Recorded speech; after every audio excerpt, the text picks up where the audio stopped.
And here we go. Game number 1 in our first set of the day. We're starting off strong. VortiX playing as the Malians on Dry Arabia against 3DB with the Delhi's ultimate. Yeah, B in the color orange, loving that little off color there, and we'll see how these scouting patterns go. See if we can get any sort of sheep advantage, and checking in on these early game builds, which at this point are pretty well solidified on their idea and what their game plan is here. Exactly. Something to always take note of is the Delhi. They're able to scout really aggressively because they don't need to return early on with their scout. They got the berry bonus, so they're going to be quite fine with going for like an extra long trade, like scouting trip with their scout. Meanwhile, the Malians early on, they will have to return to their TC at some point or to drop off a couple of sheep.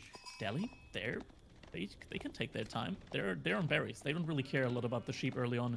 So we see B going for a long scouting trip here. Tries to get as many sheep as possible early on. Yeah, almost was able to kind of loot behind the base, and looks like VortiX didn't get a substantial amount of sheep until now, and finalizing that loop, able to kind of secure up those initial sheep he's going to need for that early game until he transitions to that cow boom. Yeah, found 4 sheep so far. Usually, in order to be like even, you want to have like 8 sheep. And VortiX, it looks like after this first initial like loop that he went, he's going to be going over to the direction where B already scouted with his scout, potentially. And that means that it's very likely going to stay with those 4 sheep that he found. Probably, oh, there's another one over there, so might still find 1 or 2 sheep. Yeah, it looks like he's still going to find a couple of sheep. But the majority of the sheep here look to be going over the way of B here. Now, this would be devastating for a lot of civilizations, but the Malians, we talked about it earlier, they got the cattle boom, the cow boom. They can deal with that. They can cope a little bit. Yeah, they definitely are one of the civilizations where this isn't as bad, but it still feels pretty good when you have that much of a sheep advantage. It means you are a lot safer. You're already a civilization that is known for moving out, taking some of those pocket resources, but you're not as reliant on those. You get to kind of focus more on trying to go into those sacred sites, and we're seeing a Dome of the Faith opening by 3DB, not going Tower of Victory, which I feel like he was the one who kind of started that strat way back in the past when it used to just be a meme, and then it became pure meta.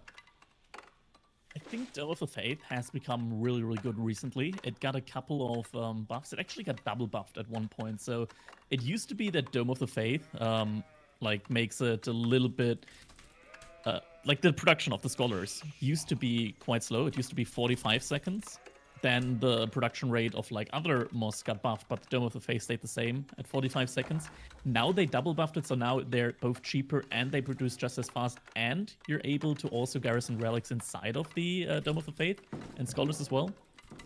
So there have been a lot of buffs to the Dome of the Faith, and Tower of Victory also got nerfed from 20% to 15% attack speed some time ago. The tooltip sometimes still says 20%, but it has been nerfed. It did go down to 15%. So with all of these changes, I think Dome of the Faith is quite good now. Yeah, definitely a very strong landmark, and I love the scouting by both of these players right as Feudal Age is finishing on up. Where are their scouts located? Right, seeing which landmark they're going up with, as well as most likely going to circle around and try to see what initial production buildings are going to be dropped. What is that kind of first military unit you need to be worried about? Or in the case of Delhi, are they going to go greed and go with some extra blacksmiths instead? Could open up with a blacksmith, could also just open up with a stable and go for some of these really strong Ghazi Raiders. And yeah, Ghazi Raiders are quite strong early on here, but the Malians, they do have probably the best spearmen in the game with the Donzos having that ranged javelin attack, and overall just being a very solid unit early on to spam. Even doing quite fine against like a couple of archers early on when you have like 4 or 5 Donzos, and only just now the first couple of like archers are coming out. You're able to snipe them, keep the numbers low with the ranged Donzo attack. But look at actually the position here from the golds from VortiX. He has 2 gold mines right next to each other, and looks like he's immediately going for her second pit mine. Yeah, very, very kind of greed on his side, I would say. He's got a good amount of houses circled around that, and we do see that stables coming out for 3DB, so is going to be investing into that mobile military, which I would say that's one of the things that 3DB is known for. Whatever civilization it is, he is known for having a good mass of cavalry, whether it's horsemen, Sipahi, or in this case, we're going to see some Ghazi Raiders. Yeah, and look at that. He's able to produce a lot of scholars right now. 3 scholars already out, 2 more in the queue. That's just something that you can only really do with the Dome of the Faith. It just makes it so much more viable. You save 50 gold on every single scholar that you pump out from that building. And it means that you're not only getting your tax in quite a lot faster, also means that you're going to be able to immediately go for the triple ding as soon as you get the Sanctity upgrade in. You're able to immediately contest all 3 sacred sites. Yeah, and sometimes when you don't have the dome, it feels really bad with your limited scholars of, you know, trying to prioritize where your scholars are going to go. Do I put them in my, you know, military production to utilize that efficient production? Do I quicken up my researches? Do I go out and start taking the sacred sites once I'm able to in just one at a time or in mass? But this makes it really easy for B, as he is just continually producing those scholars, and the Ghazi Raiders are pumping on out, looking for those vills right around those pit mines, which might be able to pick up one, except the Donzo prepped up at a perfect time. These Donzos are going to be quite good when it comes to harassing the Ghazi Raiders, but what is really good for the Delhi is that they have those scholars early on. They're going to be able to just pull them back, so any Ghazi Raider that doesn't die has the potential to just get healed back up and return to a fight later on. And yeah, good numbers of Ghazi Raiders out right now. 6 already out, and we do see all the scholars, or at least 4 scholars, getting pulled, so probably 1 for healing for the military, and the other 3 going to be able to contest all of the sacred sites, as Sanctity has just completed. And this is immediately going to put pressure on VortiX. He will want to immediately at least somewhat contest the map out there. Because 3 Sacred Site Delhi, that immediately gives B more gold income than the Malians get through their 2 pit mines and the landmark combined. Yeah, exactly. And B also can utilize those scholars after then just capturing those sacred sites. It's an unbelievable timing with how quick he was able to end up getting that Sanctity through, and that's just because of that scholar investment that he was already having. Yeah, and we do see all 3 sacred sites immediately getting tapped, but at the same time keeping the military mass from VortiX in his base with these couple of Ghazi Raiders, making sure that there's not going to be a decap happening anytime soon. Looks like there's a single unit, probably a scout from VortiX, trying to go for that bottom sacred site right now, trying to stop the decamp. Oh, there's a wolf on it too. It's going to be annoying, but there's more Ghazi Raiders out from B, and he's just going to send a single Ghazi Raider out to deal with that, and he will be fine with that. Second sacred site has been capped, and with that, that's going to be a lot of gold trickle coming in for B now. Behind that, VortiX, he's still got a lot of gold in the bank. He's not spent it at all right now, so going to be interesting if he, like usually you would expect him to just get a couple of eco upgrades right about now with all the free gold. Looks like he's got a blacksmith out though, and he's going to go for the military upgrades first. I love how well B has controlled his units early on, has not allowed any of those Ghazi Raiders to really get taken out. I think he might have lost 1 throughout all of this against that counter unit, and then he can end up healing back up with the scholars. Both players already transitioning into those ranged units, B with his archers, and VortiX already throwing out a few of the javelin throwers. Yeah, and it looks like VortiX also just started using some of his gold, so now he's getting some upgrades in. Not just the +1 damage upgrade for the javelin throwers, but also horticulture and wheelbarrow. And B has a good mass of Ghazi Raiders here, and looks to be trying to contest that sacred site. I'm not sure how good the fight though is. There's a lot of Donzos out there. Javelin throwers are being microed back, and there's a lot of Ghazi Raiders going down. The destruction value still in favor of B somehow. Okay, only just now switch over to VortiX. B didn't lose nearly as much there as he should have. No, it just feels like somehow was able to pull back some of those lower health units. Scholars didn't quite arrive in time, but still are able to be pulled back, healing the low health units, almost like acting like an Abbey of Kings would be. Yeah, there's a ton of really, really weak HP Ghazi Raiders there. They're all getting healed back up, and they're going to be able to fight once again. Ooh, look at that. Ghazi Raider surviving with just a sliver of HP. Just going to be healed back up to full like it's nobody's business. With that, destruction value slightly in favor of VortiX, but if we look at the military count out right now, there are 10 scholars for B. I mean, this almost feels like the olden days before the nerfs of all the in combat healing and just general nerfs to those scholars, where you used to just mass up scholars and become unkillable in fights. Well, I think with the point he's getting to, it's almost going to get to that anyways. Yeah, I mean, having so many scholars, it just helps you the entire game, right? Like, not only are you able to heal up your military every single time, you're also able to just sneak out a couple of scholars every now and then. In case your opponent goes for a decap, you can just distract them, going for like a sneaky sacred side capture again. Now, once again, military about to pounce on the couple of archers there from B. Javelins are going to make it really, really tough for these archers to take any efficient trades. He needs a lot of archers out there if he wants to be able to like get close and try and snipe some of the Donzos. Because as long as there's only a couple of archers out, these Javelins are going to be really, really efficient when it comes to picking them off. Ooh, but VortiX has to be careful there. That is a lot of Ghazi Raiders still, and if he gets trapped there, it's gonna take time to rebuild these numbers. Let's not forget Javelin throwers. It actually takes a long time for them to produce. They have a really, really long production time. But the archers are getting picked apart here by the Javelin throwers right now. Now the Ghazi Raiders engage. A couple of the Donzos have been picked off by the archers, but there's not many archers remaining. Ghazi Raiders taking the fight, but this is looking really bad for B right now. Yeah, B taking this fight, even though it might not have been the best unit trades for him. So many Donzos still alive. Archer numbers got kited down so hard by those Javelin throwers to start, and B kind of needs to reset here. At the same time, though, there aren't any more Javelin throwers forward. There's a single Javelin thrower, and with that, B is actually going to be able to not only defend that sacred site in the middle. Oh, one got capped, though. But he's going to be able to finally start walling up this one as well. And once he's been able to wall up these sacred sites, it's going to be easier for him to move around without the sacred sites. He's going to be able to put on some pressure onto VortiX. Going down, securing that bottom sacred site. He already is finishing up the walls on the northern sacred site, and the middle one looks to be almost secured as well, just about. At least he has walled in the side that VortiX is coming from. Yeah, has to be careful, though. Now the Javelin are back on the field. There's 5 of them. I think 5 or 6 is usually numbers with which you're able to one-shot archers, so gonna have to be wary of that number. There's a lot of military out there for B, but let's not forget 15 of that is scholars right now, and these scholars, they're not all out in the middle of the field. They're also just in the base of B right now, making sure that his research is going as fast as possible.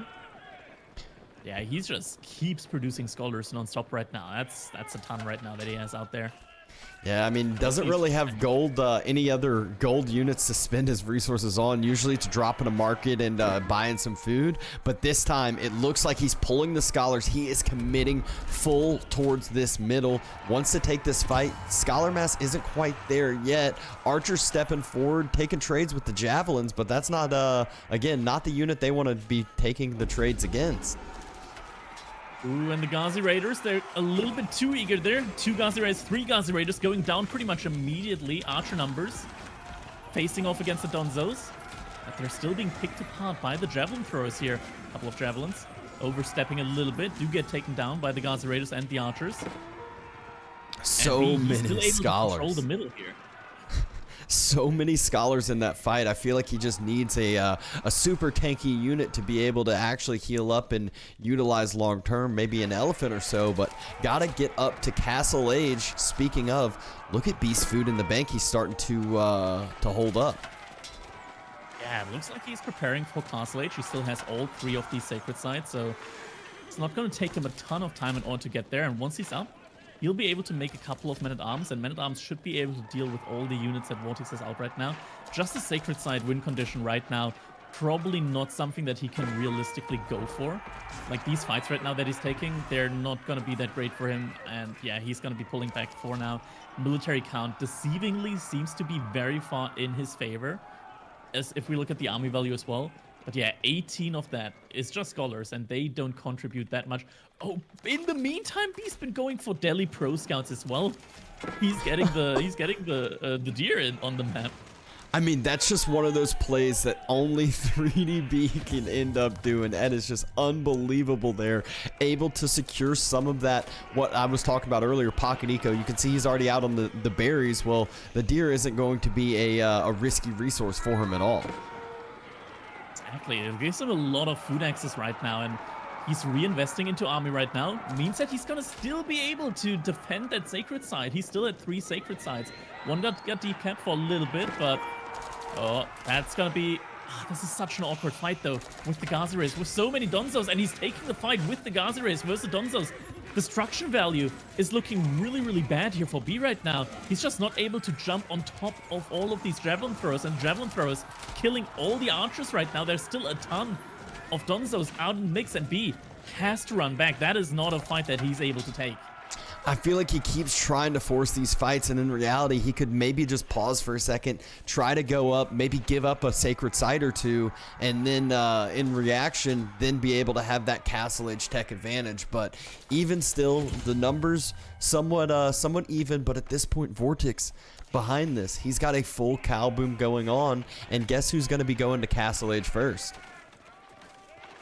VortiX is going to Castle Age first, and really feels like B just underestimating these Donzos and these Javelin throwers every time he goes into engagement, and once again trying to take the fight here, surrounding with the Gazi Raiders. But the Donzos, they are in position. Lots of healing coming out with the scholars here. Actually, they're out healing a lot of the Donzos right now. And actually, he's forcing the fight, and now he's winning. It feels like VortiX might have gone a little bit up too early. Look at that. The military from VortiX immediately gets ransacked. No more military remaining, and the sacred site, it hasn't been decapped. The timer is still on, and sure, VortiX is going to go up, but it only is going to take B a minute to click up himself. And VortiX right now, he has no military out on the field. And if it's one thing I know about scholars, they can out-heal some town center fire, and that's all that VortiX really has on the other side. Really needs to continue to mass up. You can see how he's just non-stop clicking those javelins, clicking those Donzos to equalize. Tech's coming through, but B immediately starts pushing forward right when that happens, straight towards the gold veins that he knows VortiX is going to be on. And just like that, B is in the base of VortiX now. Villagers start to fall. VortiX getting all the upgrades in though for his military, so is soon going to be having a couple of veterancy units out there. But the scholars, that's a big ball of scholars, and they're going to be running in. They're running in, healing up all of these units, and there's not enough Donzos right now. Gazi Raiders just diving in right now, taking the fights. B trying to micro down the Donzos. Yeah, that's a lot of idle time right now being caused. Even still, the Donzos, there's just not enough. The fortunate thing for VortiX is all of the passive resources that Mali gets. It's not like those cows can be idled. It's not like those pit mines are being burnt down and being idled either. Right now, it's just, 14 or so villagers, which isn't really too much of an equalizer when I think about how much B could be throwing away, but his unit count really isn't decreasing on his side. Yeah, he's still reinforcing his military mass. He still keeps investing right now. It's gonna be an issue though for him if he just keeps throwing units away like this right now, because the cow boom is fully up there for VortiX. He's getting a ton of passive food out right now. And look at that. He's not even thinking about Castle Age. He keeps reinvesting into military non-stop right now, and his army count is just getting bigger and bigger right now. And one of the things that Malians don't have going for them, they don't have a unit in Castle Age that doesn't get countered by something from other civilizations in the Feudal Age. They don't have a man-at-arms unit. And VortiX, you can see he's struggling for food. Even though the cow boom's fully online, he's having to move all the way out on those deer right next to the sacred site. He's out on the berries, and that is another, that's 6 villagers that are actually falling right there for VortiX. Those are the first that was the big pickup of the game, as the initial raid on the gold didn't do too much. And now all the villagers that went out on the deer might be at risk as well. Yeah, VortiX though, he's massing up his army once again. Now, army value isn't as spectacular, but still, a lot of the army here from B, it's just the scholars. And if VortiX is able to keep massing units like this, the veterancy at one point is going to be enough for him to just defeat the army from B that he's investing so much into right now. One thing I will say is the pit mine did go down, so that is one less gold income bank coming in for VortiX, and he's not on gold right now whatsoever. He's been denied multiple times moving out to those main gold veins and has to pull his army back this way, but at the same time needs to push forward, needs to try to deny sacred sites, and villagers went out on that gold, but a little too early. B diving down in. It's just Donzo's here now. Not a ton of javelin throwers there in position. And as they do, B pulls back away. At the same time, still able to secure that sacred site, making sure that VortiX isn't going to get that decap out anytime soon. Also denying the food income there from the deer. Oh, look at that. The units aren't able to repair walls. Instead, what he does is he places a gate there. With the gate effectively healing that wall segment back up. Without pulling a villager. And B just utilizing this micro, utilizing this mobility so well, just diving in on multiple location. It makes it so hard for Donzos to actually group up together and defend these, because he just groups his army and military together. There's only a few left here, and the deer again get denied, and more villagers going down. 3DB is pushing VortiX all around right now. Oh, but the archers, though, they could be caught a little bit out of position. Javelin throwers in mass, 27 of them out right now. And B, he just doesn't have enough archers right here in position right now in order to deal with all the Donzos at the same time. Donzos now pushing in towards the middle sacred side. Looks like VortiX is really, really desperate in order to get that denial on the sacred side as we're pushing past the 3-minute timer remaining on that sacred side. Yeah, B has picked up 19 villagers at this point. He still had those sacred sites trickling in that gold, but he has refused to go up to Castle H himself and wants to full commit onto this sacred site protection. Villagers back on the deer yet again. He is so sneaky with these armies. He's just making sure that VortiX cannot safely try to deny that sacred site. Now he's on the sacred site, though. And he's going to force the issue. B is going to have to take a fight there if he still wants to go for a sacred site victory. And a complete surround potentially coming in here now from B, from all different sides here. Has to focus down all of the Donzos with the archer. He does have a really good archer mass. And this is where one of the problem comes in for the javelin throws. Just the DPS, the attack speed not quite being there. But the Ghazi Raiders aren't in mass anymore. He barely has any Ghazi Raiders remaining. And once there's only archers left, B is not going to be able to win these fights, and I think a decap is actually going to be coming in here. Yeah, the Ghazi Raiders just got obliterated. He did a decent job of picking out a lot of those Donzos, but the Javs just did more than enough damage, taking it all out, and B's army just went to nothing. He needs to probably try to mass up and go up to Castle, because I don't really see a way he can deal with VortiX's army, and VortiX can do a ton of return damage. Oh, this is going to be really, really tough now. I feel like B, he missed his timing a little bit. He couldn't defend that sacred site. He just needed to go up to the next age himself. He needed a unit with which he could deal with the javelin throws right now. 40 javelin throws almost out on the map, and what unit are you going to make against that many? I feel like even if you go for like man-at-arms, you need a ton of them in order to deal with that. And now the javelin throws, they're just going to be able to dive the TC. TC fire does nothing against the javelin throws. Yeah. What can we do? He needs to age up somehow, but where? He has no food income or remaining in the bank. Yeah, I feel like that timing was just a little off, and he overstepped, went for the sacred site defending, instead should have gone up to Castle, still investing into it, and I mean, there it goes. 3DB throws in the towel, and VortiX takes game number 1 when it looked so good on the other side for so long. What a close game. I feel like if B only just went up to Castle Age at some point, the sacred site is a really, really nice win condition to go for, but I feel like you can only really force it when you get up to the Castle Age and are able to like produce a couple of keeps on there. Just put a couple of keeps down there and you'll be fine. But yeah, a prolonged feudal age against all of these javelin throws, it just didn't work out there. We see villager count. B did a lot of damage there, but all the income from VortiX, or at least the majority of the income from VortiX, it's passive with that cattle boom. Yeah, and you can see right during that kind of Vil damage timing, there was a point at the end where he might have been able to pull back with his military tech up, but instead decided to commit onto the middle sacred site, and that is just what caused the game to be ending then and there. And would love to go see over on the economy numbers, seeing how much food income that cattle boom actually ended up providing. Yeah, if we go over to the statistics here instead of the timeline, then we can actually see just exactly what the food difference there was in the end for these players.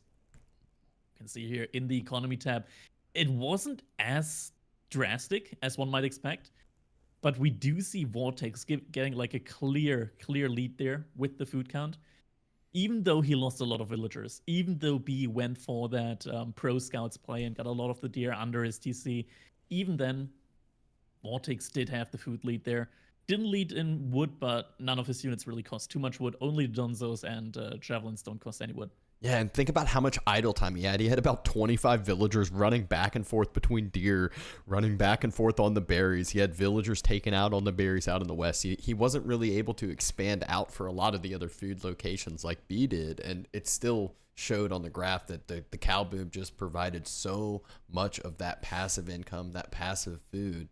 But instead, in front of us here, Frisian Marshes. This is a matchup, classic matchup that it used to be a little bit more 50-50, but now I feel like is starting to get more Abbasid favor. I'm asking you, Dabston, will we see Cock today? I already knew it was about to come. Jesus. Yeah, Frisian Marshes makes a lot of sense for it. It's one with the market being in the corner. It it just allows for the Chamber of Commerce to be a utilized and landmark that makes a lot of sense. Yeah, don't get any weird ideas, chat. This is a valid acronym for the Chamber of Commerce. We talk about a lot. It's the cock. You gotta watch out for it because the cock can come in quite hot there on a map like Frisian Marshes with these corner markets. It's very dangerous. Gotta watch out for that one. Abbasid at the same time, they also have the trade wing, so maybe we see a similar situation there coming out from VortiX. Frisian Marshes, quite an interesting map. There's a lot of food out on the map. Not only do you have like 40 sheep that are there that you can go for, but there's also a ton of shoreline fish in like these little ponds there. So a lot of really good TC spots as well. So no matter if you go for an economy wing or a trade wing, there's definitely a lot of resource to be had on this map. Yeah, I always find it funny when like people talk about going out on the boar on this map. I'm like, no, just go for the shoreline fish. It's better, it's easier. You don't have to have the time to kill the boar, and you have that faster gathering rate already. But I think it really will be a big dependent on seeing what these feudal age landmarks are going to be, kind of seeing where the game's going to take us from there. Because if it's the Chamber of Commerce, if it is that cock play by B, it will take some aggression by VortiX to end up shutting it down. And if we know VortiX, he is known for some of these kind of timing attacks with some rams, and could just be an exact reaction that could shut it down. Yeah, I mean, B, he's also really strong with the French. At the same time, he's shown us his cock many times. Okay, let's stop there. Yeah, he did do the Chamber of Commerce build quite a couple of times with French on Frisian Marshes as well. So, yeah, it's something that we definitely can expect there from B. And the French in general, we saw it a lot of times from B, and it's very strong. Every time we see B on the French, I feel like it. At some point, you're like, okay, this shouldn't work, and suddenly it's like, oh wait, yeah, no, this would have worked from the very beginning. And yeah, B is the kind of player to just make it work and make it happen. Yeah, and Frisian Marshes is a map that people tend to lean towards French a lot anyways. You talked about those food resources out on the map, those shoreline fish. Well, not only is that food that you want to take for yourself, which having Royal Knights helps quite a bit, but also all those little ponds, you're only costing yourself half as much of an investment to move out to those because all your resource buildings are that much cheaper. And with all of the knights that you can produce, like the only thing on a map like Frisian Marshes that limits your knight production, it's going to be gold. And if you do have the trade running, you do get a lot of gold. There's a ton of sheep. There's a ton of food access elsewhere. You can make a ton of knights, a ton of units, and French is just going to be one of the best civilizations for that, I feel like. Yeah, it's one of those that I feel like it's the other thing about trade on this map. we all know markets in the corner is a huge benefit, but not only is it a market in the corner, it's a market that's exactly the opposite corner from where your opponent spawns. So it's a map that's a little bit different in the spawn position points, and sometimes people don't realize that. So it's very hard to target the neutral market from your positioning point. Yeah, we see trade usually on this map from a civilization like Mongols. One of the differences that French and Mongols have is French is able to make walls. So could be that we also see some walls coming in, especially on Frisian marshes. There's so many wood lines towards the middle that it's very easy to wall. And here we go, game number 2 in our first set. 3DB with the French against VortiX's Abbasid dynasty here on Frisian marshes. Yeah, we're just about to hear that bell continue to ding for a while. As we talked about it, there's about 40 sheep out on this map, and so food is in abundance here. Yeah, just the scouts doing their rounds right now. Lots of sheep going back to their position. And look at that. B going out with a really early mill on the shoreline fish. That's an interesting play there. I rarely see that, going out for the immediate shoreline fish. So this actually could be an early wheelbarrow play. Just that way you're getting your mill down already. You're going to go ahead and help, you know, your early resource, your early kind of investment into your economy. And that is exactly what it's going to be. Right as the mill finishes, he goes ahead and clicks that tech up. Yeah, very early wheelbarrow. So this is going to be quite a nice timing here. Wheelbarrow coming in just about as the agent should come, age up should come in as well. Looking at sheep count right now, I mean, VortiX, he already sent back quite a few sheep. Looks like he still found a couple more after that. Can compare how many sheep exactly both players have found so far. So it looks like VortiX, he's got around, what's that, 16 sheep that he found here so far. Looking over at B, 16 sheep as well. Yep, just so basically dead even. Actually, exactly dead even here so far. B trying to get some vision, trying to maybe counteract some of those sheep on his opponent's side, but VortiX already did a great job circling around his side. I look at that. Look at the map right now. The marker there from B, it's that's a funny wood line around it. My gosh. That imagine VortiX sends a single villager there and just walls with like, yeah, just walls it in. I think if B sees this, he can't drop the Chamber of Commerce. There's no cock play here. Military wing. Military wing. This is the direct counter to the cock play. Yeah, so military wing is the choice by VortiX. Let's see when B is going to get vision of that, when B is going to get knowledge of that. Yeah. I'm wondering right now, what if iMagic would go for Chamber of Commerce? Could we call it Cock Magic? There's a lot of puns that you can end up making, and he has, obviously you're French, you have vision of that corner market because of your kind of passive bonus that I don't really ever think about, but you don't have vision of all the surrounding stuff in that market.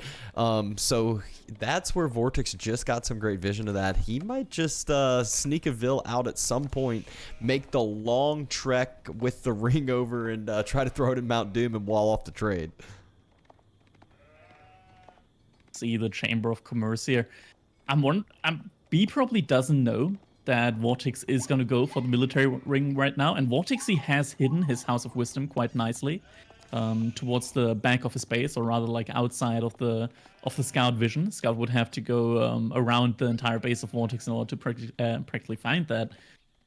I'm not sure if B just suspects that's going to be military wing, but it's going to mean that he has to get a production building out really, really early on.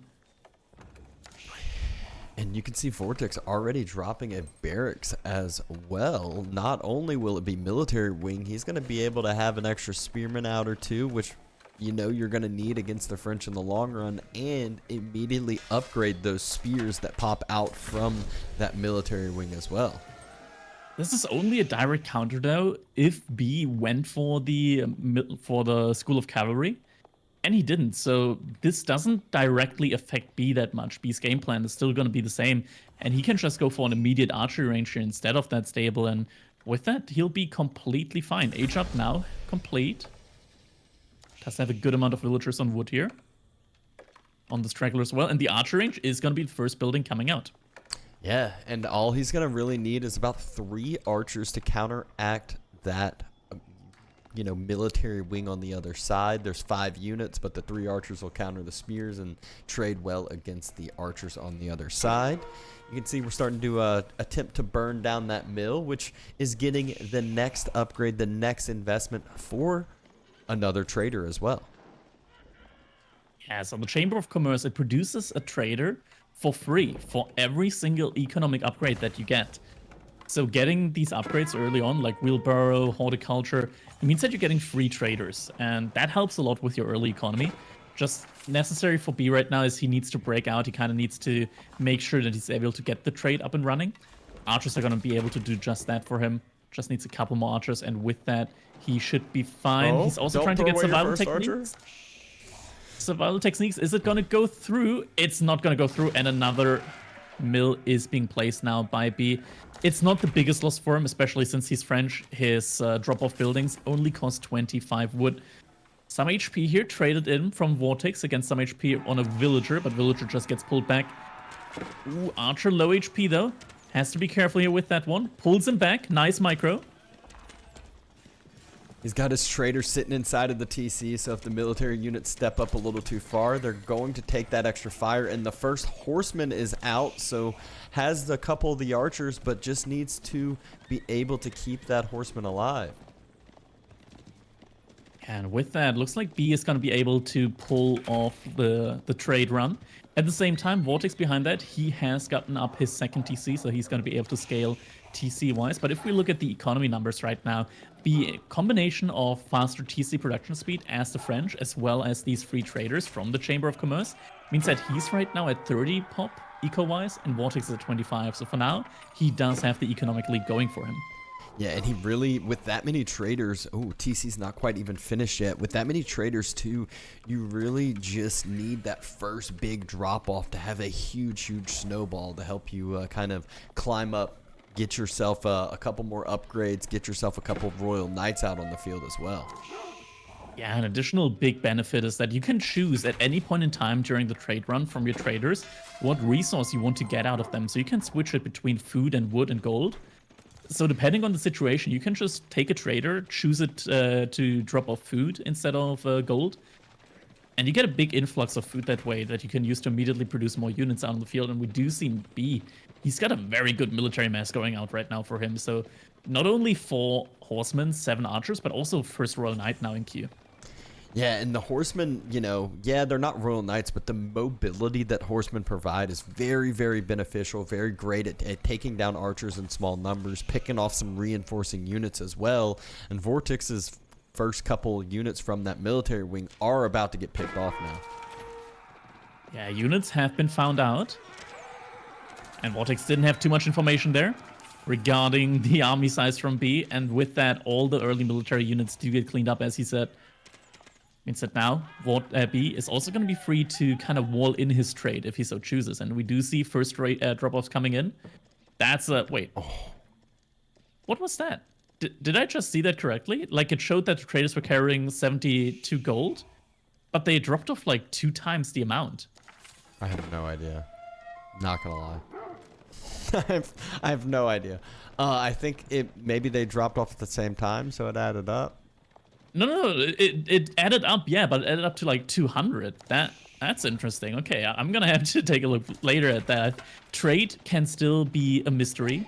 It might have been 3 traders. I think there might have been 2 on top of each other, so it was 200, 70, 70, and then that's it might have been 4 traders. Yeah, it might have been 4 or 3 traders there, since he did definitely have that many up, and sometimes they just stack up like that. Yeah, I think it's actually just 2 traders. The bottom one, it had 2 traders on top of it for sure. Yeah, okay, that's it. That was a little bit confusing there. So yeah, it's just traders having a really fun time on their trip. But look at that, VortiX.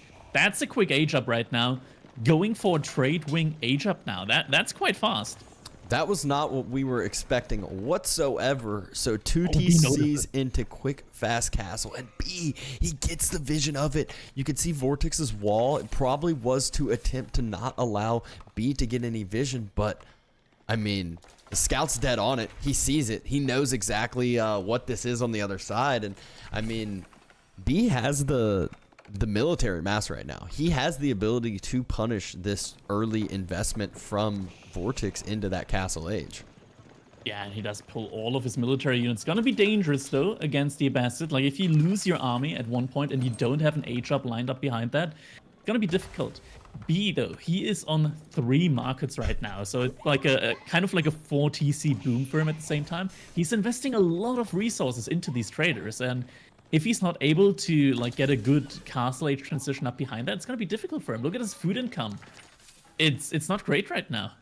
The thing I will say, he does have about 40 seconds before VortiX's Castle Age comes through, and even still, the Castle Age will come through, and you might need some techs, you might need some extra things after that, and already starting to head on over to that side of VortiX.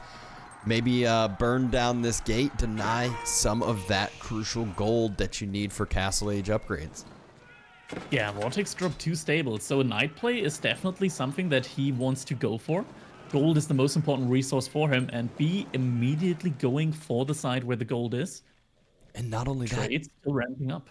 B has spears already, so the double stables basically fully nullified, as feudal age spearmen still are useful against knights on the other side, and you have knights of your own. Exactly. Now the gold is denied.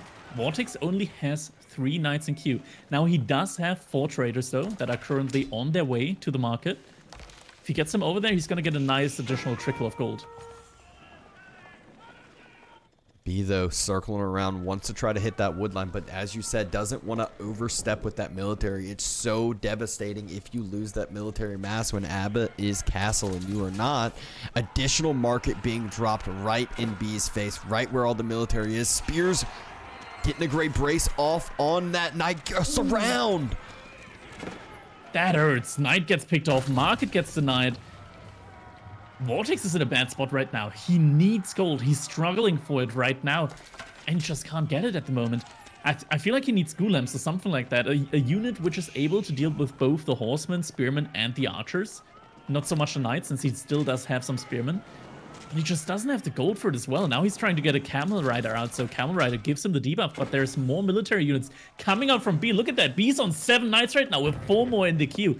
B is pedal to the metal. He's going all in feudal age once again, except that this time VortiX doesn't have a Malian economy behind it. Yeah. The thing is, VortiX just got that gold drop off from those 4 traders from the trade wing, so at least gave him a good bit of influx of gold, able to produce up some units. He's trying to send some knights for counter raids, but B, he's proactively walled off his whole side of the map.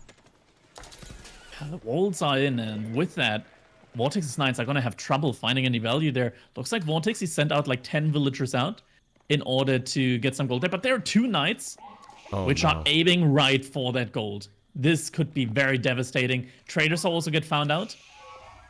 Oh, yep. Oh no, the knight is turning back. The knight is turning back. One of the knights is turning back, trying to get the traders in.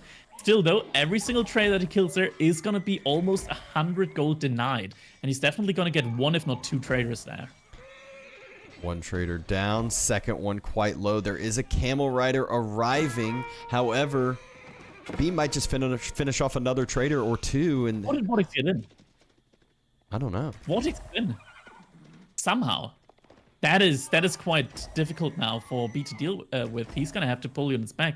I don't think VortiX went all the way around. One of the walls there between the wood lines looks like it's not quite connected. Knights trying to trade with camels. That usually doesn't end too well. No, it does not.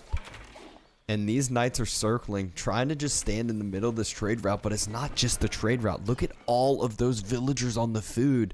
Fortunate for B, it's just 2 knights. He needs to get some spears, needs to get some knights on over there, and there it is. Able to have some units arrive to help clear this up. Charge damage coming in, pulls back the lower health knight.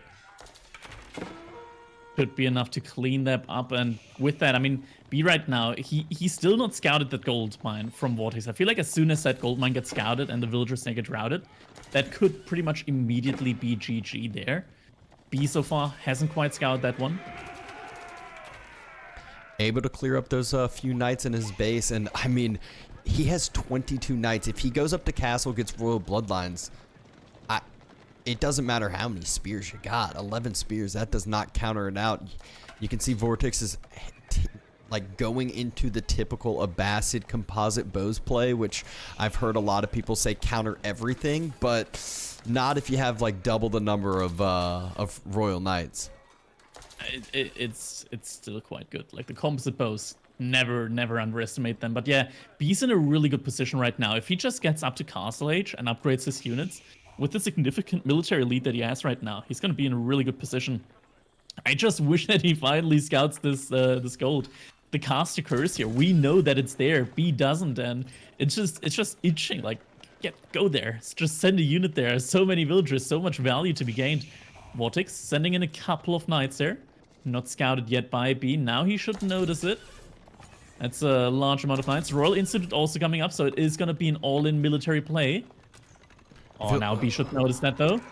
Villagers pulling back towards that Royal Institute, so VortiX knows he's going up. Perfect timing for the Knights to start helping, but the Knights just gonna, or Lancers, I guess, just gonna be a throwaway here because B, able to defend that up, has his whole mass here and pushes it on away.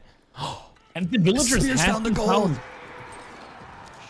Gold gets denied here for VortiX. Look at the income of VortiX. He basically has only like 1,000 income right now, 1,500 income. If the age up comes in, if the tech comes in, all of these archers, they're not going to be enough. And I just hope that B isn't going to take the fight prematurely. Like, at least wait for the knight upgrade. The knight upgrade is faster than all the other upgrades. It only takes 30 seconds, but it looks like B wants to go for the fight right now. I disagree with that heavily. Just pull back for now. And oh, he does. Thank God he does pull back. Immediately cues the upgrade. It's only 30 seconds for the knights. Just wait. 30 seconds, and you'll be in a much better position to take these fights.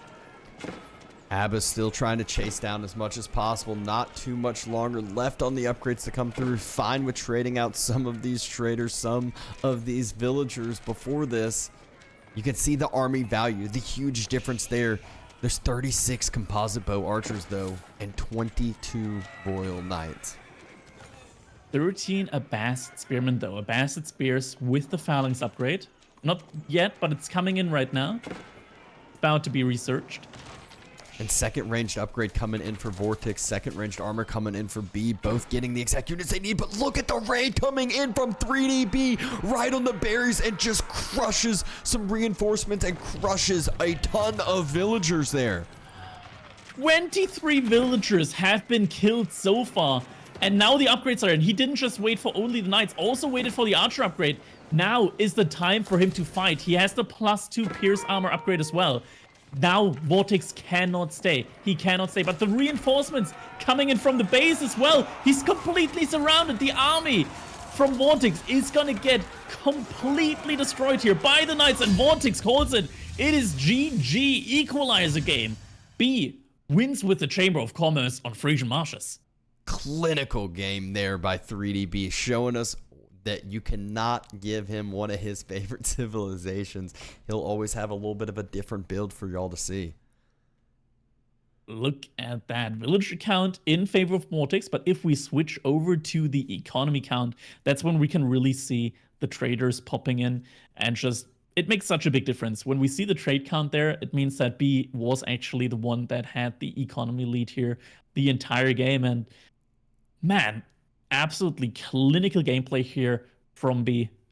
Perfectly executed. Yeah, and not only was it the economy lead the entire game, you can see on this military graph, had the military lead that entire game. And as the French, that's, you're usually kind of behind because you usually have French knights, which means you're going to have less numbers, but ahead on the graph the whole time as well.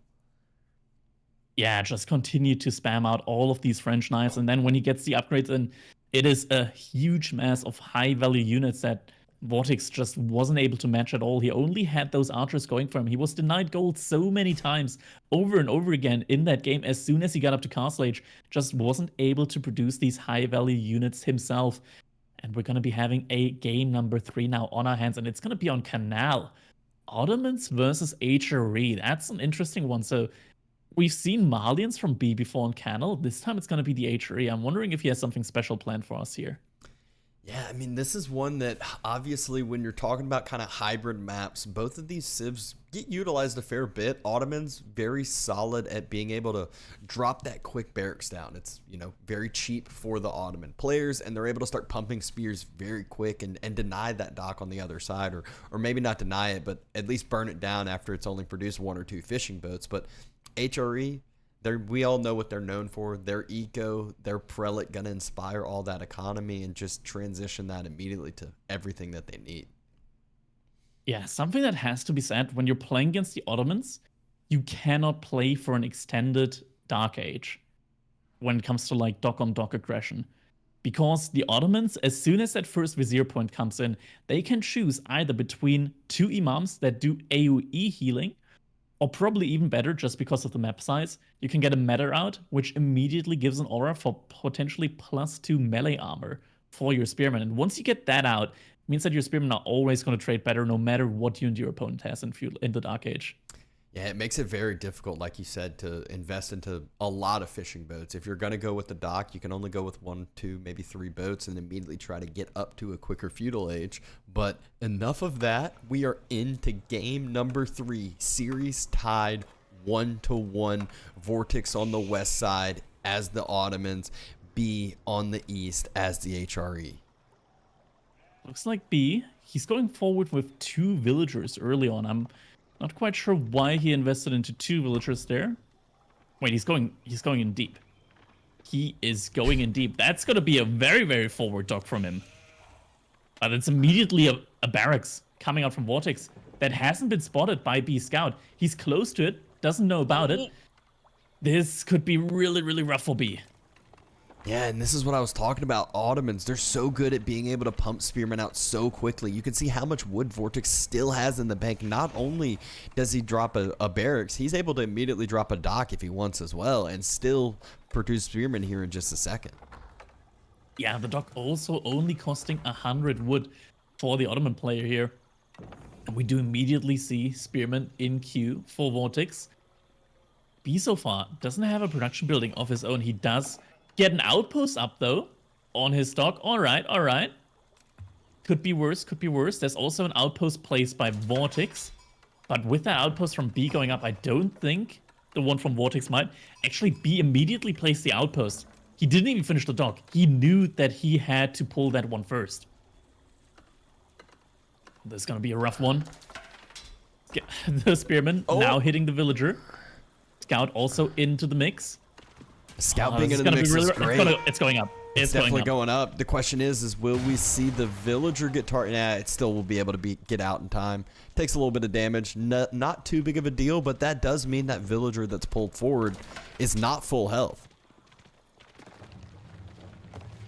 Yeah, now it's going to become a little bit difficult here for VortiX, and it looks like he's going for an outpost on the opposite side of the canal here against B, and this is going to be a tough outpost to deal with because that one is definitely going to deny every single shoreline fish out there now for B. I mean, B scouts it. He knows with his own outpost, with the dock as well, that is happening, that is going to happen.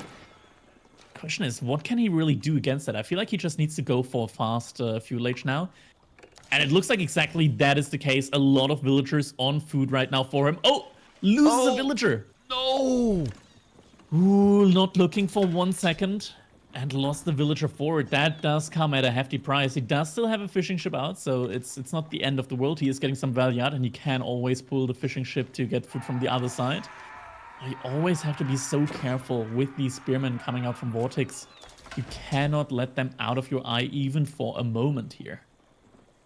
Not at all, and that means that 2 villager pull out is so devastating. Villager going to be idled as well, so it's essentially like it's dead, and it most likely will end up being dead if VortiX continues this full investment into the denial here. Yeah, it looks like he's going for it. Loses a spearman. Probably he's going to lose 2 spearmen here. But it's going to be worth it if he's able to set the outpost on fire and gets rid of it. Because that also allows him to then later on go for aggression with attack ships out there. And yeah, villager is going to book it. He's running away. Spearman trying to chase him on down. B getting pretty close to that feudal age timing we were talking about. But VortiX, he's starting to accrue up some food as he is not having to continue to produce these spearmen anymore. They have done their job and they have achieved their goal. Some beautiful body blocking coming in there from B Scout. Makes sure that that villager is going to be able to go out. And now Archon Chapel being built with 8 villagers.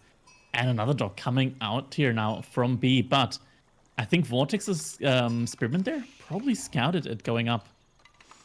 I think it's just out of the outpost vision range too. I'm not sure though if the spearman was able to see it. That being said, I think he saw it. He's he saw it. So spearman, spearman being pulled. Outpost does give vision of it, so just barely. I'm not sure if it. Yeah, no, it doesn't go up, I don't think. Yep, B has to pull that villager back. Dock gets canceled. A ton more idle time on these villagers on 3DB's side, and this is a devastating start for him. That's good for him, though, is that VortiX so far has not invested into water at all. He did make a dock, but he doesn't have any fishing ships going for him right now. He only just now is starting to produce some.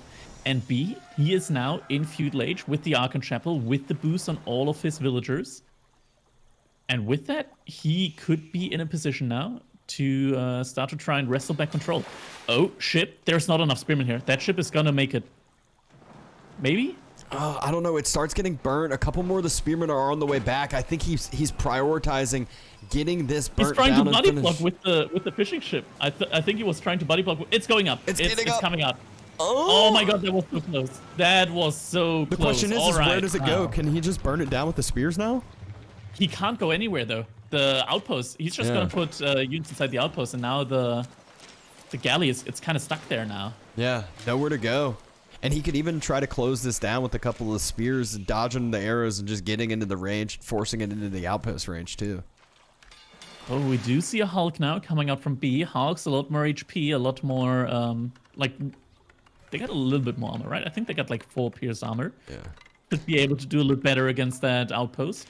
They have the higher flat damage, so yeah, they have more of that impact against the outpost, against docks as well. But VortiX is going up with the trade network. That is interesting, especially on a map like this, where when you don't have food, it like from the shoreline fish in the middle, it's gonna become kind of difficult getting food because you have to go really far out on the map. Same could be said for gold, but I think you still have more options when it comes to gold rather than food. So I'm a little bit skeptical about that play. But VortiX, he is going to go for it. Gets 2 free traders immediately with the landmark. Look at B's micro here. He's slowly trying to take down these fishing boats with his galley, and at the same time, he's been diving in and out with his Hulk, just slowly doing damage to the outpost, trying to take it down over time, and investing with a barracks behind this as well. Abbasid's now coming in. That's going to be a lot of additional damage there. A second Hulk has come out. I mean, B, he only realistically needs to make that outpost burn in order to get rid of it. He doesn't need to fully take it down, but with the Abbasid's in placement, it's going to become tough. But he does have a villager there as well, repairing the Hulk. Additional repair rate can help quite a lot. And a demo ship. I'm not sure the demo ship is going to be able to demo right as the galley comes out. VortiX has a galley pop out, trying to take down the galley on the other side. Ooh, this is not good. He's throwing away the Hulks. Oh, wait, it wasn't range. What? Oh, no, at the same time. Oh, my God, he lost both galleys. Oh, my God. And there's a villager coming to repair it. Goes down, though. But, wow. All right. What That was so messy, but he lost a lot of value for that. Look at the destruction value right now. VortiX destroyed 1,500 resources worth of units. Only 700 on the other side there for B. That was not worth it. Yeah, that demo coming out and popping both Hulks, just devastating as all of the water control is on VortiX's side. Another outpost getting built. Hulk pops out, though. And it's going to be another Hulk for VortiX as well. Yeah, with the Hulk from VortiX, should be able to hold that. B is going to need at least another Hulk, but then it gets into the range again where demos are going to be on the menu. Demo is in queue for B now. And Men-at-Arms starting to move on across. This is what becomes troublesome to deal with. If you don't have a good amount of investments onto land military, villager goes down. It's on the wrong side. It's on the wrong side. Oh, no, that actually Micro, makes not good enough. And a demo out for VortiX as well. Demo gonna come clean up that Hulk quite easily. That could have been so big there for B. Instead, VortiX gets a lot of value out of that. That couldn't have gotten worse for B. And now he's actually going into farm transition under his Archon Chapel. That feels really, really rough right now. Something that's interesting, at the same time, there's going to be Men-at-Arms coming out. Oh, VortiX was trying to go for Castle Age. Those Men-at-Arms are going to blindside him. He is not going to be able to get gold right now, only passively through his landmark. But this does hurt him a lot now. And the galley gets taken down, so B kind of resecures water a little bit right as VortiX, denied off of the gold, has to use some gold on a demo to counteract the other Hulk. And Spears just how Men-at-Arms pressured VortiX's gold. Spears are going to pressure B's. Oh, the demo micro here so far hasn't been the best, but B does notice now, is able to take down the Hulk here from VortiX. And VortiX having to transition into Sipahi now. Very, very high cost unit. Going to be troublesome to for that Castle Age play that he was wanting. I think he can still just go for it, right? I mean, he does, in theory, have a market right now. He can just sell some wood and be able to click up to next age.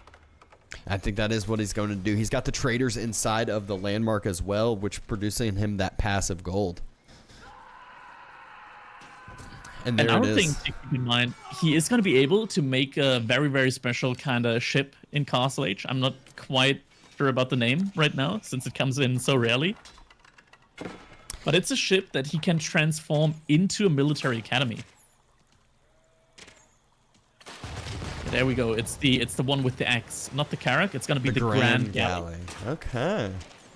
Yeah, you're actually. I think the upgrade only costs like only the stone cost, or maybe even a little bit less than the stone cost, and you're able to suddenly have like a mobile military school out on water, which is quite interesting. Quite an interesting concept. So VortiX in theory could go for that.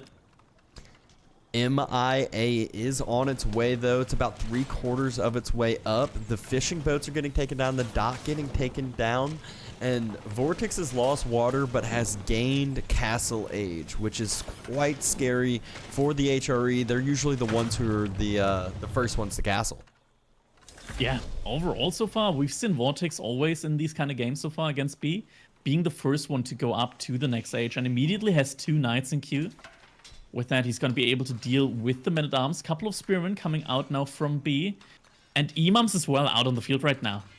I'm not sure if B can, even with the Spearmen, do well enough here against the Knights coming out together with the healing. Gets a villager kill, though. Look at that healing, though. it's an up-down heal. Yeah, and now the Knights are coming out. And the Men-at-Arms are going to have to pull back Spearmen out on the way, though. Should be able to reinforce any moment now. It's only 1 spear. Never mind. It's that's a gunner. And B, he's about halfway to Castle Age himself as far as resources in the bank. Still needs to drop it. Still needs to wait for that full timing to finish. But as far as the early game win, I'm kind of shocked at the place B finds himself in this game. Kind of had a lot of good transitions to counteract some of the plays from VortiX, but still has a ways to come back. Yeah. Relics now getting snatched up here by VortiX. B also getting outpost up on his gold. Wants to make sure that that is protected as he needs it in order to age up. Also has to go out for the berries here. He's making a couple additional fishing ships right now for his economy. But overall, it's just looking really, really good for VortiX here at the moment. And something that's a little bit confusing to me is he went for a galley now after the fact, when I would have really loved, just absolutely loved to see one of the Grand Galleys coming out. Not just because it's like has the ability to transform into a military academy, but also because there's just nothing else on water able to counter it. It takes like no damage at all from demo ships, doesn't take any bonus damage from galleys or hulks. Overall, just a really, really strong ship in the current meta. And here we see the problem with Knights. They can just outrun those Spearmen, run on away, and circle back towards the base. And Castle Age Knights versus Feudal Age Spearmen, you're going to need about double, if not more, than that. Fortunately for B, though, he already had reinforcing spears there ready on his gold, but didn't pull the Vils back into the outpost. Loses one. Takes out a knight. Careful. Oh, takes out another knight. Yeah. All right, B, not the greatest losses, and 2 of the knights there go down. It looks like at the same time. B also found another additional knight that he was able to take down, so gets a lot of the knight kills here. Also, Scout said Relic is going to be able to deny that. Man, that that was... That Man-at-Arms was trying to book it there. That was really, really close, yeah. Regnant's Cathedral now coming up. It looks like, another huge demo hit here. Oh, this means that VortiX very likely is going to be able to take full control over the canal now. And there's a good chunk of eco there still remaining on water for B. He's going up with the Regnants. There's still, 3 relics we can see out on the map. VortiX is pulling the second relic back for himself. So still could be more than worth it if he's able to secure up those additional 3. B sends out a scouting fishing boat, realizes that a lot of military is about to head his way on the water. Needs to do something to deal with that as well. So be careful though. VortiX is now also adding in archers, has his own mangonel out. Oh, Knight almost gets taken out. B immediately goes for the mangonel, but I doubt that he's going to be able to kill it with only Fuel-Age Spearmen. The base damage of the Spearmen just isn't enough, and yeah, VortiX is just going to be able to run all the way back to the TC. And should be able to save the mangonel if he just pulls villagers. Now under TC. Still, Knight's gonna have to be careful. Actually, B gets more value, I think, once again, than he should out there. Uses a mango to kill all of his sheep for VortiX. It was that was the plan the whole time. That's what the mangonel's for, if y'all haven't realized. It saves some micro, right? Like the villagers, that's a little bit of animation time, and yeah, VortiX just immediately gets rid of that. Oh, demo ship. Ooh. Good shot. All right, B is going to be able to hold on water from the looks of it. Oh, Relic, once again.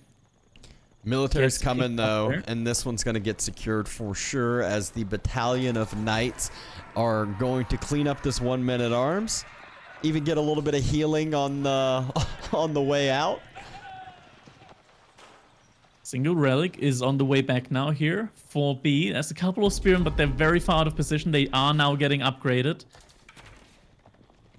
Yeah, right now, this is kind of tough for B right now. There's the Veterancy on those Spearmen, but the Knight's heading straight for that Prelate. It's going down 3 charges. Metter got pretty close to getting taken out, but B has somewhat stabilized. He's just got a huge, massive Spearman. Nothing to deal with the archers for now on his side, but it looks like... That's good amount of damage. Throwing big rocks at boats usually does some good damage, and that mangonel is putting those fishing boats into the ground, but B pulls them back in time. Pull back in time, yeah. Looks like he was able to save those. Knight still on the prowl, though. Couple of spears out for B, but he doesn't have an answer to the archers right now. Yeah, it looks like VortiX is about to have that timing, about to just dive onto the base. And what can B do to deal with this? It doesn't seem like there's anything. Doesn't really seem like there's much they can do. He does have a relic inside an outpost. Is trying to get an emplacement on, but with the amount of knights there, I wouldn't be surprised if it just gets burned down. Actually, no, wasn't in time to burn down. There's also emergency repair. VortiX can't stay here with that emplacement. Yeah, there's still a ton of spears, and the archers get taken down. If the spearmen arrive, there's nothing that we can do. And actually, B added a second TC on the mainland. Yeah, down on the southern pack of the wooden forest where you're going to have to move out to when your initial wood line's chopped, which we already see. Doesn't surprise from HRE, but losing a ton of Vils out at home. Mangonel moving forward. VortiX is just trying to put the pressure on 3DB, not allow those HRE farms under the chapel to work. Reinforcements, though, are under attack there by the Hulks. Oh, the villagers! Worst time for them to move out. Just passing for now. Spearmen, this time are going to be in position. Going to be able to save the villagers, and that's a lot of costly knights going down. Yeah, great job by those spearmen having 2 different routes to take, 2 different smaller groups and pushing those knights on away. VortiX looks like he's having to pull back a little bit, which is surprising to say the least. Yeah, and he cannot attack from the top side. That one outpost there with the Springleton placement, with the relics inside, it is so difficult to push past that. Also, 2 hulks here in the middle, every now and then hitting the reinforcement. That's a lot of value gained there for B. And B right now, economically, he's completely fine. Something that surprises me at the same time, VortiX did go for the trade landmark, and he's not trading. He's only keeping the traders inside of the landmark, passively generating gold. He's not setting them out right now at all. He's got 900 stone. Is he about to do a keep drop? Try to maybe resecure that secondary wood line? Because I feel like that's always the biggest point in this game is once you run out of your first wood line, the secondary wood's key and a huge demo shot. Hulk's getting taken down to basically nothing. Knights circling where that second TC is. Mangonels are as well, and B needs to pull back some military, needs to be able to defend this. Villagers getting pressured. B is running around, trying to go for the surround here on the military from VortiX. And VortiX doesn't have his entire military here. This might actually get cleaned up now. With the units coming in from the backside. Spears able to surround the Mangonels. That's big for B. All right, look at the destruction value. B actually killed so much here so far this game. Is this potential comeback now? The second TC scaling? Second TC now also coming up from VortiX. But so far, when it comes to the things that have been lost and the things that have been gained, it looks like B, as chaotic as this game has been so far, is actually in the lead right now, which is crazy to say. Yeah, he's made VortiX throw away a lot of knights. Like, yes, some of these knights have been picking up some vills here and there, but overall, trades not going VortiX's way. Another Mangonel goes down. Some Janissaries, some crossbows now for VortiX, so starting to get some of those counter units out. But, I mean, at this point, B, he's equalized up this game, and he's at a point where HRE's kind of sitting fine. Gotta look at the late game perspective, though, here on this map, in this matchup, because the Ottomans, they do have the Janissaries, and that means that HRE cannot make cavalry. Or rather, if they make cavalry, they're gonna have a really bad time. And what that means is it's going to be really, really tough for B to counter out these archers, counter out these crossbows. And he's going to need to probably look into either his own crossbows, which then again is also really bad because VortiX gets free mangonels every now and then. It is tough. It is very, very tough in this matchup for HRE. It definitely is, but a few more of these knights getting thrown away just over and over. It seems like there's still one relic out on the map that neither player has secured. Just so much stuff going on. You can't forget throughout all of this, there has been a fight on that middle river as well, trying to just slowly push forward that water control. Look at that. It looks like B, he's just going full in on infantry. VortiX now also adding in some spearmen, interestingly enough. Not quite sure what he's trying to achieve with those, but so far it looks like cavalry is not on B's mind at all. He's just pushing forward with infantry. Yeah, he just says, if I have enough of it, if I get into melee range, it doesn't even matter. Another Mangonel out of position for VortiX, and the men-at-arms, the spears, they're trying to get surrounds on those ranged units, not really able to get the full combat, as much damage as possible, and a ton of those are getting kited out and kited back, and that's just kind of the benefit of that ranged mass. Yeah, B definitely has to think about something else other than just pure melee infantry here. I wish he would either like aim for an Imperial Age with the income that he has right now, with the stalling that he's been able to get done, or look for a range composition, like get some crossbows in yourself, some crossbows, some of your own archers. You really do feel like he needs it right now with the amount of ranged units that VortiX has, and he's gotten so many good Mangonel snipes so far. If he's able to just get rid of the Mangonels, he should be able to win just based off the income. Yeah, I would completely agree. Like, that's kind of, you were talking about these benefits for Ottomans where it's kind of hard to counteract, and the HRE's huge benefit is that extra income they're going to be getting, that inspired economy, and you can just see it in the resource income per minute. But the question is what military composition is B going to turn this into, because it doesn't seem like the men-at-arms spear mass is going to be working. Looks like VortiX has stopped making Mangonels, and there we go, a lot of villagers going forward. That's a keep right next to the wood line from B. That's a ballsy keep. At the same time, B is sending in a couple of units to raid on that second TC here from VortiX. This could be really tough. These are men-at-arms. They have all the pierce armor that they need in order to completely idle out this forward economy. Yeah, all of that wood line, all of those villagers are being pushed back. The few military units there aren't going to do too much, but look at what VortiX is doing on the other side. The question is, will he have enough military here? B, going in, trying to deny the keep, trying to deny that military mass, going in on some of the villagers. Keep is not close to up yet. Villagers even pulled to try to burn down the keep. Once it gets canceled, stone won't get refunded, and a great denial by 3DB. Be able to push off Pearl away from VortiX from position. VortiX sending in the villagers to fight as well. Oh, has to pull back though. The military from VortiX, it's superior in theory, but only if he kites. He needs to kite. He does not have a frontline composition at all right now. Only just started adding in his own men-at-arms, but the men-at-arms from B are just superior. And with that, the keep is not going up. Now he has a ram. Not quite sure what he wants to do with that. MIA making rams. But the army from VortiX, it's just getting ransacked right now. VortiX has to fight back the entire time. So much micro getting lost there. But at the same time, his second TC is still under fire from a few men-at-arms. Look at this eco difference now. B's up 22 and they're still idled villagers. Villagers trying to build a panic keep. Secondary TC still getting crushed. That keep's going to get denied as well. Men-at-arms mass is just too much. This is absolutely wild, and now B also adding in a lot of Landsknechte. 7 out on the field, 3 more in queue. Lots of resource being invested into such a unit as well. The melee mangonels coming out here from B. If a couple of those get on that group ranged mass, or better yet, these villagers building the keep, I mean, it's over, and it's already looking like such a struggling point. There's the first land snake right there. It's going to arrive, but just maybe too late. That keep is what I mean, looking at it in theory, the keep doesn't even protect that much. It protects berries. Berries.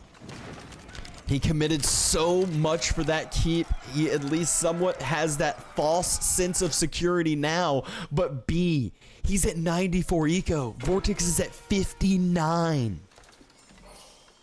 I mean, VortiX, he's played this so clean initially, but then the knights, he threw away so many knights. And now suddenly, it feels like even though at the beginning VortiX wasn't such a great... The military oh my god, the military schools, they're just now coming out. B has just played this so well. It seemed like he was in such bad positioning points, but he kept reacting, kept making these plays to extend the game, and now he's at a point where he is in full control. He has VortiX exactly where he wants him, and the villagers again. But look, there's a land snake this time. Oh my god, yeah.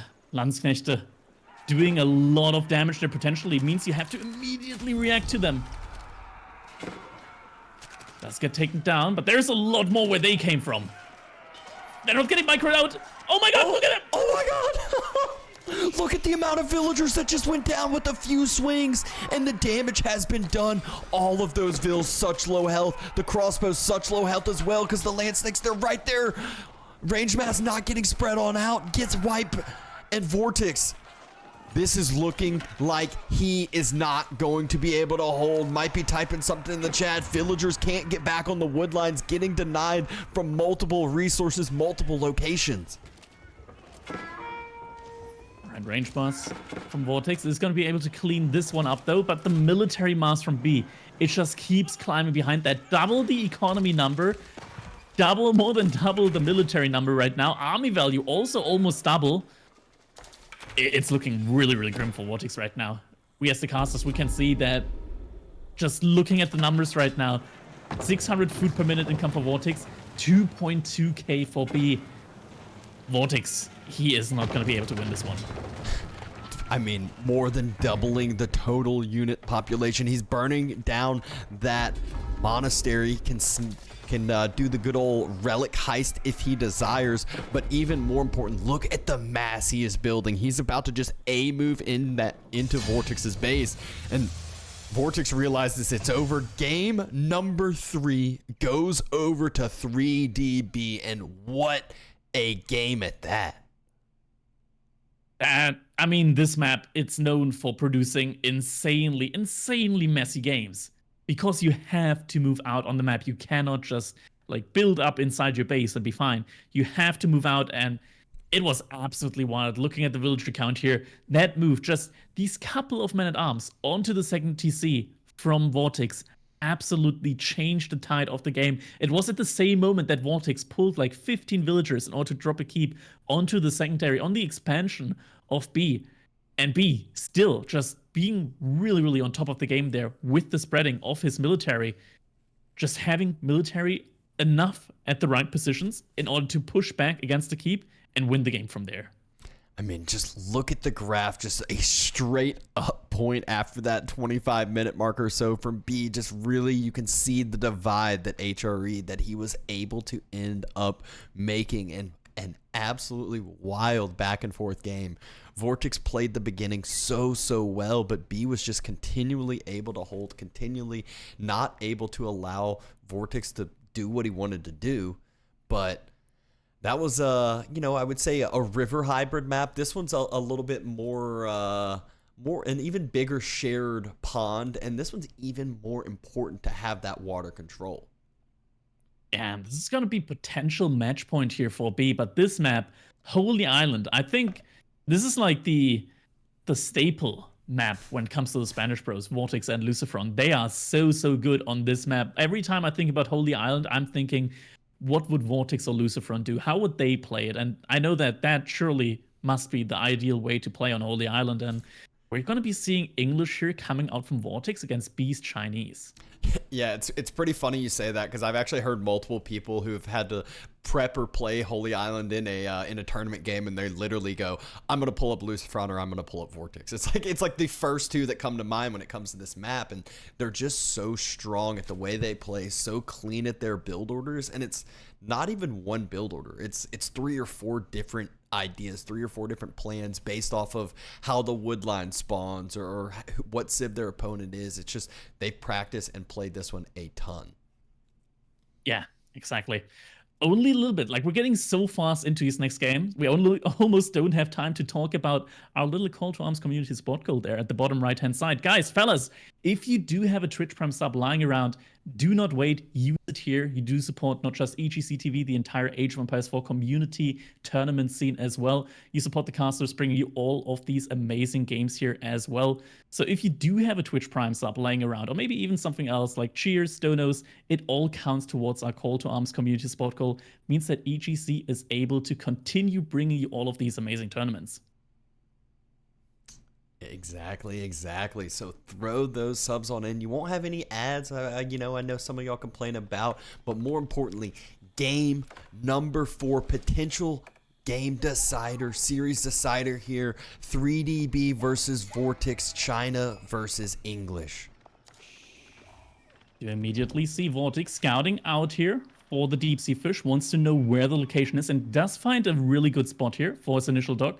Looking at the map spawn, sometimes it can be a little bit awkward. Sometimes a player gets like really close deep sea fish. Sometimes both players get really far deep sea fish. This one looks like the initial docks are relatively even here when it comes to the distance between the deep sea fish here. Yeah, one thing I always kind of think about with the Holy Island spawns is first, like, what type of the woodline spawns do you get? Do you get that forward one or do you get the back one? Especially against English or HRE. That English player, they can just send a few longbows into that forward wood line and cause so much disruption. I've seen games where players will try to like counteract it with a fast Barbican play as well, but it's kind of a trap. If they just reposition the longbows to the other side of the wood line, they can still have that same effect, that same denial and annoyance. So that's one thing I definitely am scared about for 3DB on his side.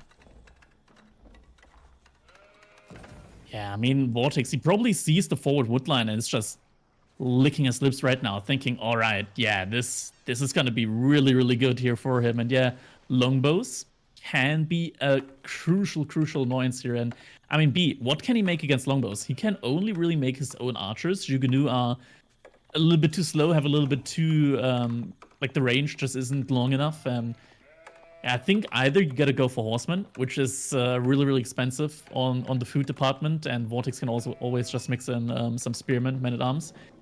I think the correct answer in this matchup for China is probably just make normal archers. Yeah, it's gonna be it's a very, very difficult situation. Like in general, just playing on this map, it is very intense because not only do you always have to pay attention to the water, you also have to pay attention to the land. I feel like ever since the Spanish Bros started doing immediate pressure on land, the meta on Holy Island has been more and more like immediate land pressure, a little bit less about the all-in on water, but more so about the annoyance, the idle time on the land as well. Yeah, it's because now it forced people to realize how much of an effect, you know, idling out their whole wood line for a minute. Well, all of a sudden that means you have 2 military ships and your opponent doesn't have any, and now you made that land aggression turn into water as well.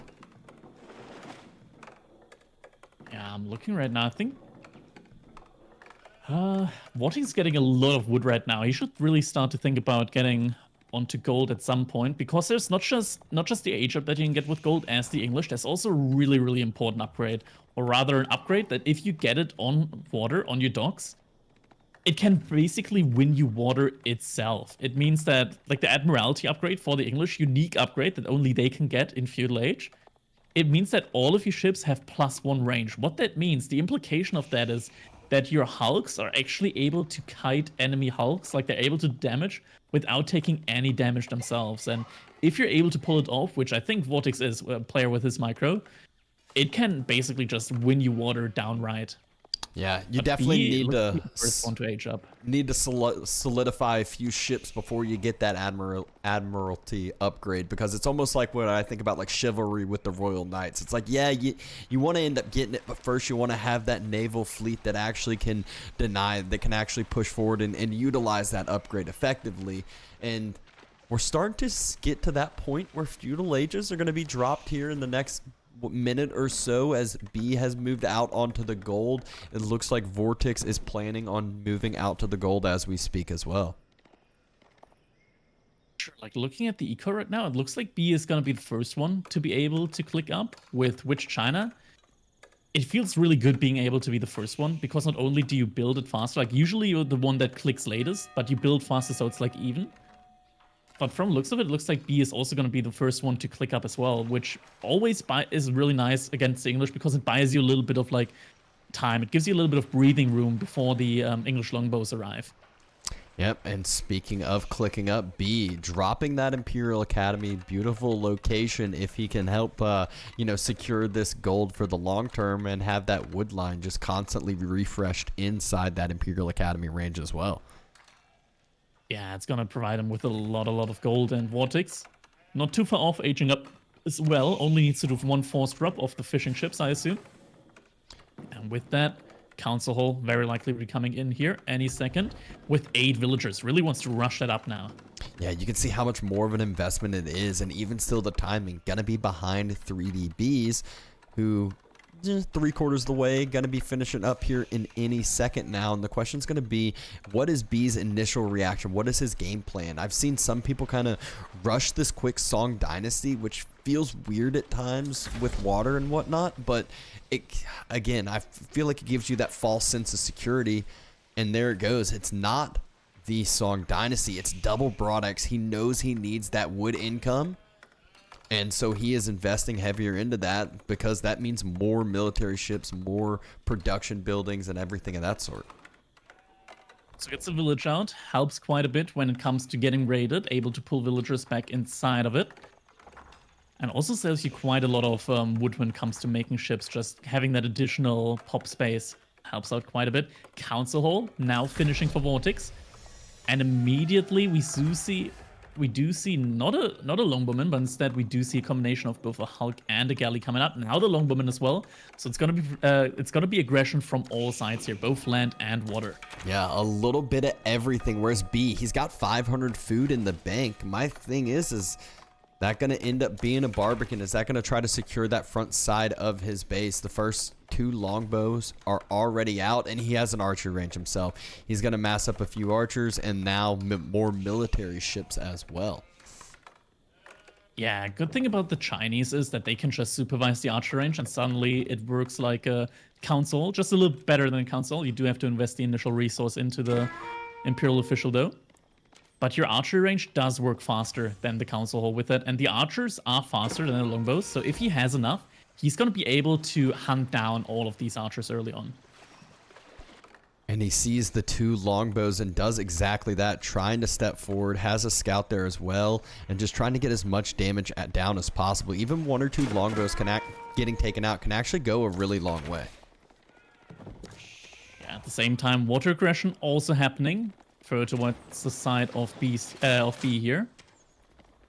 Has to be careful with the galleys here. More longbows in queue.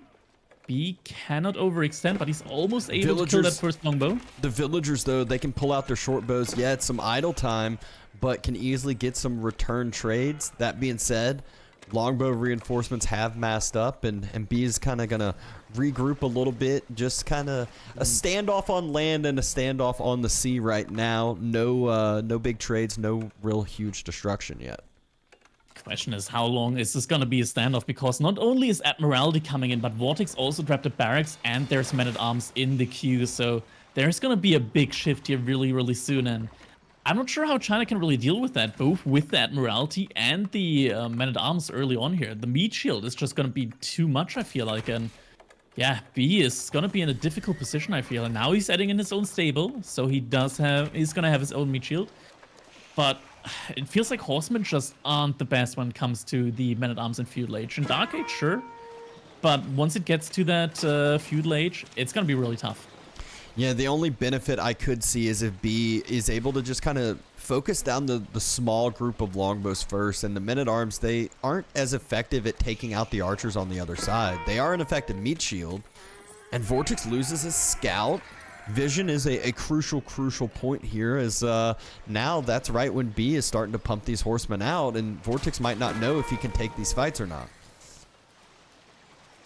Ooh, at the same time, 1 demo is out for B. There's no demo out for VortiX. Oh, but the micro on both sides, it's going to be so difficult now. This is the point where it becomes really difficult in these fights. We got archers, we got horsemen. Who's going to be able to win this fight? This is really crucial fight, and right now the micro looks really solid from B. He's also pulling back on water, giving himself some breathing room there, and the horseman doing very good damage here to the longbows. Fight at the same time happening on water, pulls back the weak war junk. A lot of micro happening on so many sides here at the same time. This is just absolutely difficult both to play and to spectate. There's so much action going on both sides here on this map right now, but the army from VortiX gets pretty much completely wiped here from the looks of it. Yeah, and it looks like B did a pretty decent job on the sea as well, but the question is, did he keep enough alive? Is he going to have a worry about his water economy, because he for sure wiped up that military on the land?